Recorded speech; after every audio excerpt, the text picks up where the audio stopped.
I felt Auntie Claire's hand tighten around mine the moment we stepped into the community center hall.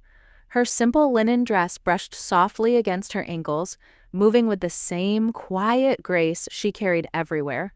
But the room wasn't built for gentleness.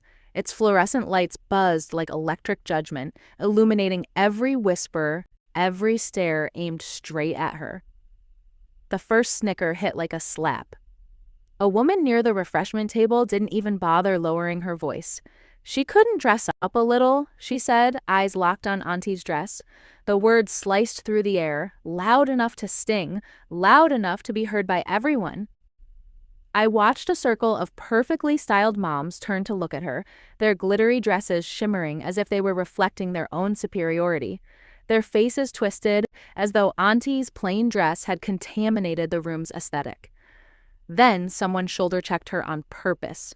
A hard bump, a cruel smirk. "At least try to look presentable, Auntie." Laughter followed, sharp, rehearsed for people like us. My cheeks burned as the room seemed to tilt, sound warping into a mix of giggles and whispered insults. Auntie forced a smile, but I saw it. The tightness in her jaw, the way her knuckles whitened on the strap of her old leather bag. Pain she didn't want me to notice. A teen nearby lifted his phone, live streaming. He zoomed in, shameless. "This one looks like she got lost on her way to the farmer's market," he announced to his viewers, twisting her dignity into content. The host's voice boomed from the stage. "Participants for the local talent fashion walk, please step forward." A snort erupted from the crowd. "Don't worry, Auntie. This one isn't for people like you." Auntie stepped back as if struck. Her shoulders curled inward, her eyes flicking down, expression calm on the surface but trembling underneath. The laughter swelled, loud, ugly, confident. I stood frozen beside her. Frozen as humiliation crawled through my chest, searing, settling deep like burning coal. Frozen as strangers laughed at the woman who raised me. Frozen as they mocked the dress she'd sewn with her own hands. And in that moment, watching her shrink, I felt something inside me ignite. The memory burned itself into me forever. The night they mocked Auntie for wearing the very clothes they would one day dream of owning. I can still feel the warmth of that moment. 8 years old, sitting cross-legged on the floor as Auntie placed a needle in my tiny hand. She guided my fingers with her own steady ones, whispering, "Listen, cloth speaks if you're patient." That was the first time I learned the quiet language of fabric and thread, the language she once used to build a life far from here. Why, back then, she wasn't the soft-spoken woman the town thinks they know. She was a rising designer in New York. Her name murmured in the dim backrooms of boutique shows. Her sketches passed hand to hand among people who understood brilliance. I remember old photos tucked into her drawer, her standing beside models, lights blazing, her eyes bright with ambition. And then the accident happened. Her husband gone in an instant. Her world shattered. She walked away from the runways, from the noise, from everything she had built. She moved back home to our small town, the place she once escaped, to heal in silence. Here, people only see her as my quiet auntie, the woman who shops with reusable bags and takes evening walks at the same hour every day. They don't know the powerhouse she used to be. They don't know she gave up her label after a business partner stole her designs, drained her accounts, and left her with nothing but grief and scraps of fabric. I remember one night vividly, her shoulders shaking as she cried in the dark. She didn't know I was awake. I heard her whisper, "I just want peace, no more spotlight." Those words sank into me like stones.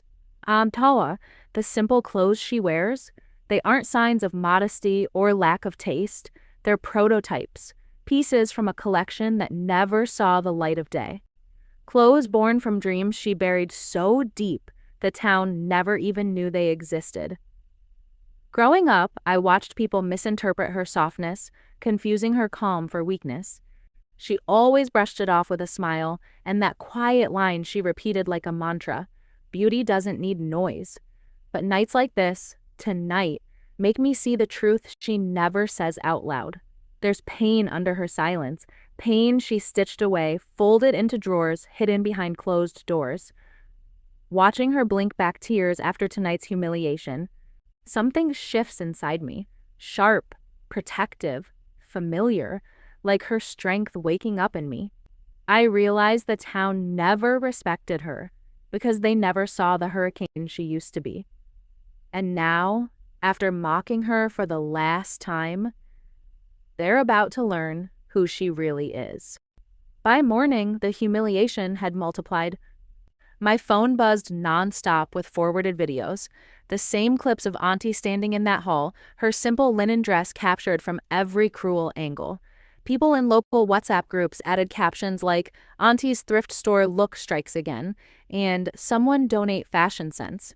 Each message felt like another stone thrown at her. The teen's live stream had spread faster than wildfire.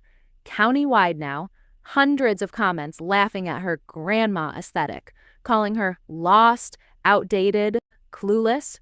I watched the stream silent, jaw clenched so tight it ached. Aunty pretended not to care. She smiled at me, made tea, went about her morning chores. But later, through the hallway door, I heard her breathing, shaky, uneven, breaking in the quiet. She didn't cry. She just tried to hold herself together. That sound carved something deep into me. Then one of the moms posted a status that made my blood simmer. Confidence is wearing the right clothes. Some people don't get that. They were still mocking her, still proud of it. Hours later, at the grocery store, I overheard two neighbors near the produce aisle. "She really showed up wearing that? I swear, if I dressed like that, I'd stay home." They laughed, unaware I stood behind them, holding the same apples Aunty bought every week. But Aunty? She didn't break. That night, her sewing lamp glowed like a little sun in the darkness. She sat at her machine, hands moving with muscle memory, thread slipping through fabric with quiet mastery. She stitched like the world outside didn't exist, like pain turned into precision. I picked up my phone and started filming her. Not her face, just her hands, her stitches, the magic she carried in silence. The world had mocked her. They needed to see what they had mocked. I sent photos of her early sketches, ones she kept folded in old portfolios, to my friend in Chicago who worked at a small fashion collective. I didn't add context, didn't add names, just images. Minutes later, they replied, "These are incredible. Whose work is this?" My heart thudded. At the next community meeting, the room buzzed with women bragging about planning a real fashion show to teach actual style. Their laughter dripped with self-satisfaction. One of them turned to me with a sugary smile. "Bring your auntie, she'll learn something." That was the moment something snapped inside me. Clean, sharp, irreversible. They thought she needed lessons? No, they were about to receive one. I signed Aunty up for the upcoming charity design auction, quietly, without telling her, without letting my hands shake. Then I compiled her portfolio, photos, sketches, patterns, and sent it to the Chicago collective, whispering a silent prayer for a miracle. Meanwhile, the videos I'd posted of her sewing began gaining traction online.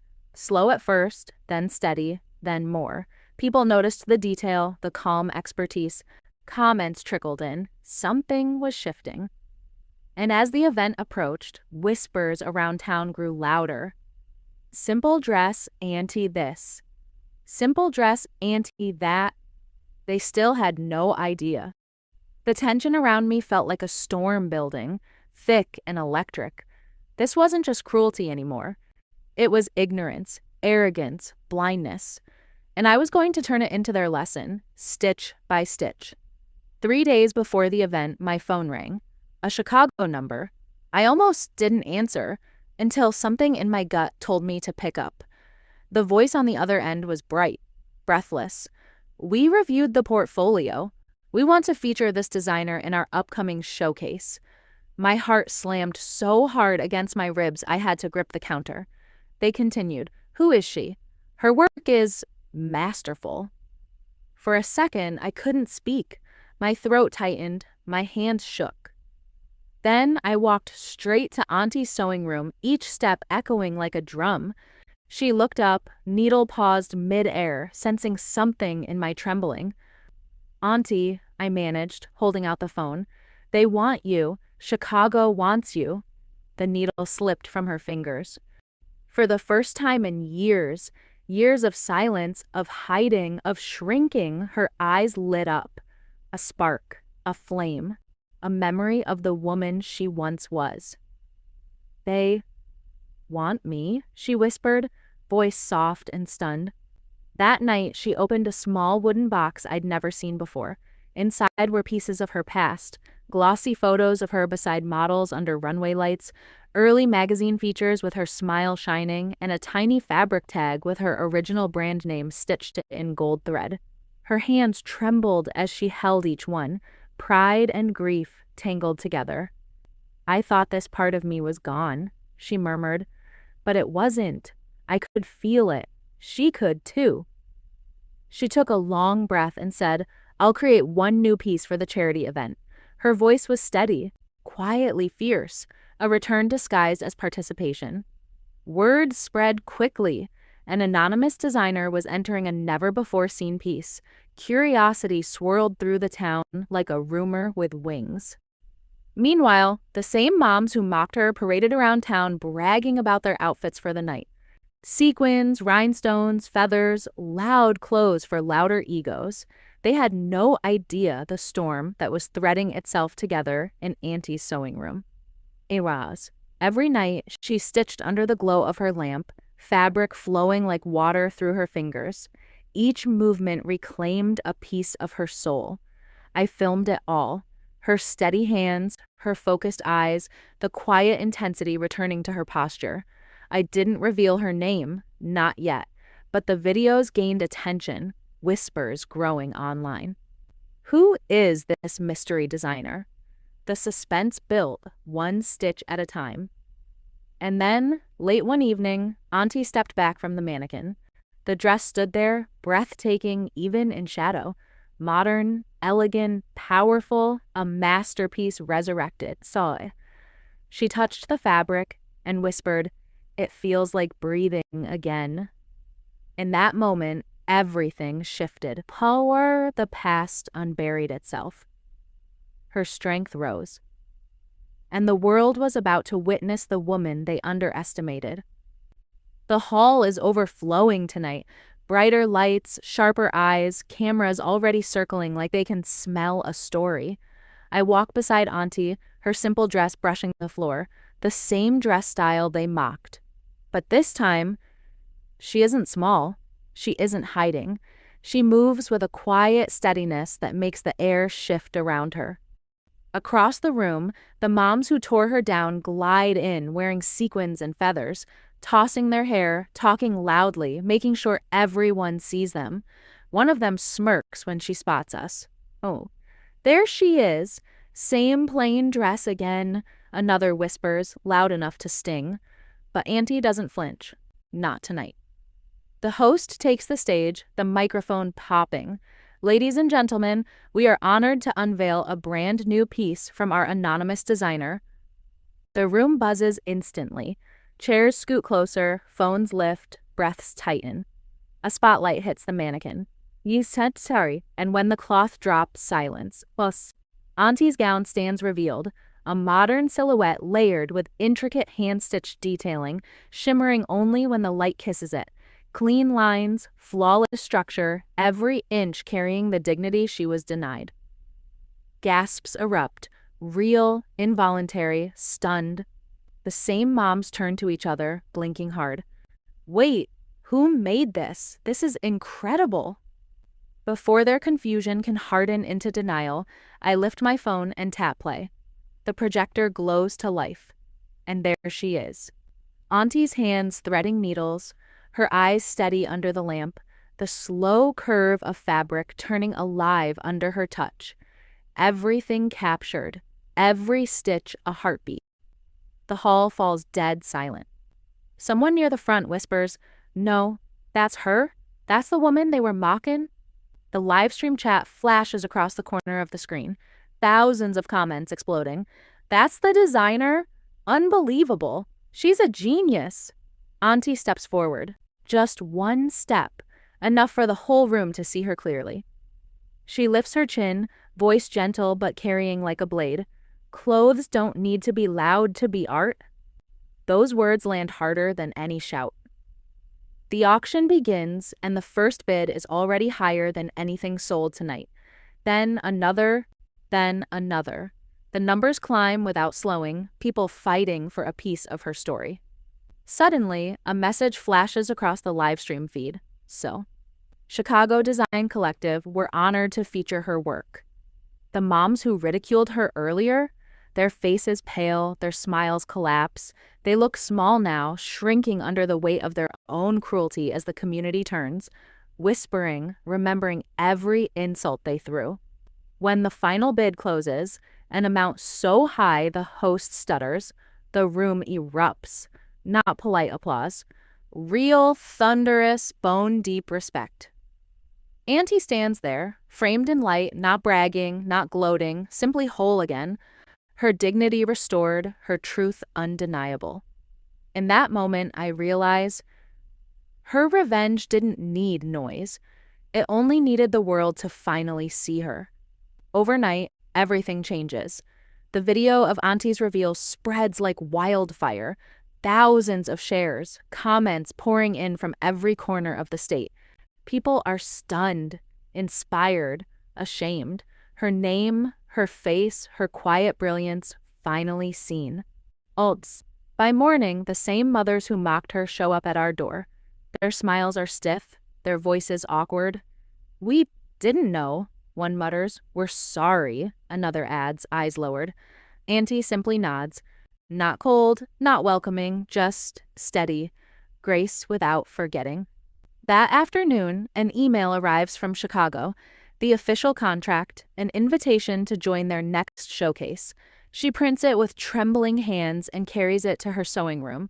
When she signs it, her breath catches, like she's anchoring herself to a life she once believed was gone forever. Over the next days, the community shifts around her. People approach her with respect now.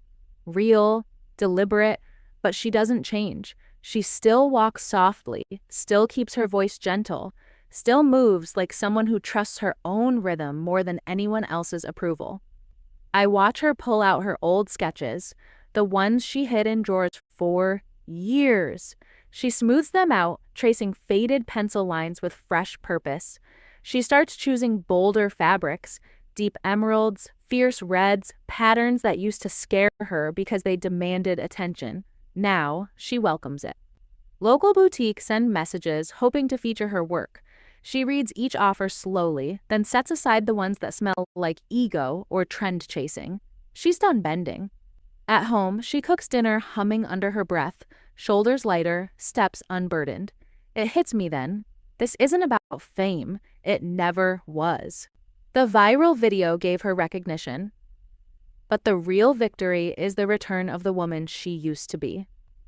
Soon, the neighborhood moms begin attending her sewing workshops. They arrive shy, embarrassed, clutching notebooks like shields, and Aunty teaches them with a kindness that makes my chest ache. She guides their hands, corrects gently, never once reminding them who they were to her. I watch her and realize she's stronger than their insults ever were.